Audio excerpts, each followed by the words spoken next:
Ya. Kemudian tidak ada sifat melawan hukum material. Ini juga menjadi alasan penghapus pidana karena fungsinya negatif. Ya, dan ini menjadi dasar pembenar yang menghapus satu perbuatan. Pelaku tidak dapat dipidana meskipun perbuatan tersebut bertentangan dengan hukum secara formal. Ya, misalnya seorang yang dikira korupsi, yang pernah ada satu kasus, seorang dituntut dituntut seorang disangka melakukan tindak pidana korupsi. Tapi ternyata tidak ada unsur melawan hukumnya. Si pelaku tidak bermaksud melawan korupsi.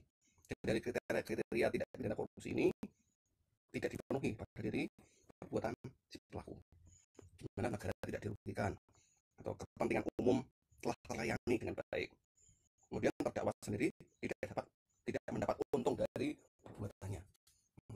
Jadi kalau itu tidak terpenuhi, berarti unsur melawan hukumnya itu tidak ada. Ya, meskipun nanti dalam perjalanannya melakukan kebijakan dia dianggap menyalahi prosedur. Ini salah satu perkara ya. Dalam perkara ini misalnya dilakukan oleh penyelenggara KPU, oleh penyelenggara pemilihan umum dalam menyelenggarakan pemilihan umum ini, anggota KPU tidak ketika dalam pengadaan sarana prasarana tidak melalui prosedur yang telah ditetapkan. Dari sisi dari ketika menyelenggarakan ini tidak memenuhi prosedur, ini ternyata tetap terpenuhi seluruh kegiatan pemilunya, dan pelaku tidak mendapatkan untung dari perbuatan tersebut. Pelaku tidak mendapatkan untung dari perbuatan tersebut dan kepentingan umum telah terlayani. Berarti di sini pelaku tidak memenuhi kriteria melawan tindak pidana korupsi. Bisa ditarik kesimpulan lebih luas bahwa perbuatan pelaku telah hilang unsur melawan hukumnya. Jadi melawan hukum material. Jadi apa melawan hukum materialnya? Memperkaya diri sendiri atau memperkaya orang lain. Ini tidak terpenuhi.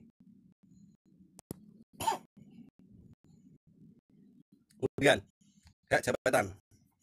Nah, hak jabatan ini menjadi imunitas.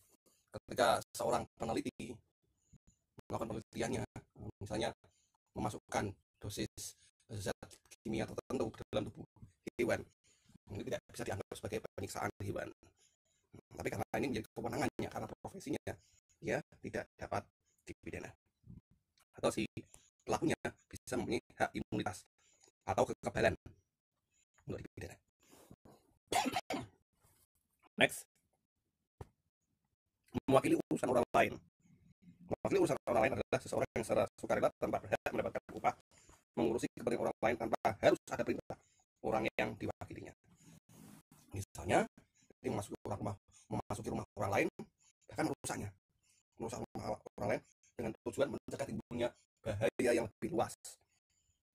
Misalnya kalau ada kebakaran, biar kebakaran ini tidak meluas, perlu dilokalisir. Cara melokalisirnya gimana? Salah satunya merobohkan bangunan sekitar kebakaran supaya kebakarannya tidak meluas. Nah, ini juga menjadi alasan pembenar pada diri si pelaku, sehingga si pelaku tidak dapat dipidana. Alasan penghapus khusus apa sih? Ini khusus pada delik tertentu tadi apa? Seperti keluarga menyembunyikan si pelaku, ini tidak dapat dipidana. Silahkan Anda baca ya. Sekarang lebih konkret tadi, kalau penghapus pemidanaan ini sudah bisa sampai pada pengadilan. Nah, kalau penghapus penuntutan pidana ini sudah sejak awal, sebelum diproses di hadapan hakim ke pengadilan, ini oleh jaksa nanti sudah pada tahap penyidikan dan pendakwaan ya, ini bisa dihapus sejak awal sebelum negara menyampaikan tuntutannya pada diri si pelaku. Ini pidananya terhadap diri pelaku sudah hapus. Nah, pertanyaannya siapa yang berwenang? Yang berwenang adalah jaksa penuntut umum. Nah, sekarang ada juga lembaga baru namanya KPK. KPK ini juga mewakili negara ketika ketika ada tindak pidana korupsi dilakukan. Yang wakil negara adalah KPK.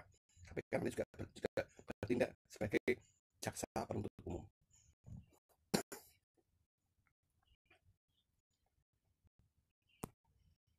Ya, pertama, kenapa penuntutan dihapus? Pertama, tidak ada aduan. Tidak ada aduan.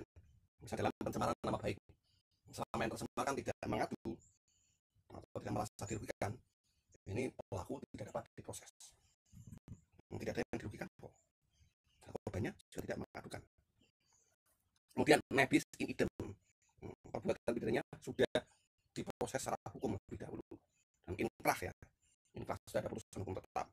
Kok dituntut lagi dengan perkara yang sama? Ini tidak diperbolehkan. Yang ketiga, matinya terdakwa. Terdakwanya sudah mati kok. Ini sejak awal jika si pelaku telah meninggal dunia, maka ketika dalam penyidikan sudah ada SP3. Di lingkungan kejaksaan juga menghapus adanya penuntutan. Terus yang keempat, daluarsa ya. Daluarsa itu sudah masa berlakunya sudah habis. Nanti silakan Anda baca terkait dengan daluarsa penuntutan. Tidak pidana itu nanti akan berbeda daluarsa penuntutannya. Tidak pidana mati beritanya daluarsanya 10 tahun kalau nggak salah. Nanti silakan Anda buka. Tidak pidana apa? Nanti ada kualifikasi ya tentang daluarsa penuntutan. Ya, ini regulasinya di KUHP ya. 178 di KUHP. Kewenangan untuk pidana hapus karena daluarsa. Jika terhadap tidak pidana persetan daluarsanya 1 tahun. Terhadap kejahatan pidana denda 3 tahun daluarsa. Ini daluarsa penuntutan ya. Berarti tidak diproses secara hukum lewat polisi dan jaksa. Kemudian setan yang diancam pidana lebih dari 3 tahun sudah 12 tahun. Kalau pidananya 3 tahun, maka daluarsanya 12 tahun. Kemudian kalau kejahatan pidana seumur hidup, kalau pidana mati atau seumur hidup, maka daluarsanya adalah 18 tahun. Gitu. Untuk kalau ada pertanyaan, silahkan komen di channel YouTube saya. Terima kasih. Assalamualaikum warahmatullahi wabarakatuh.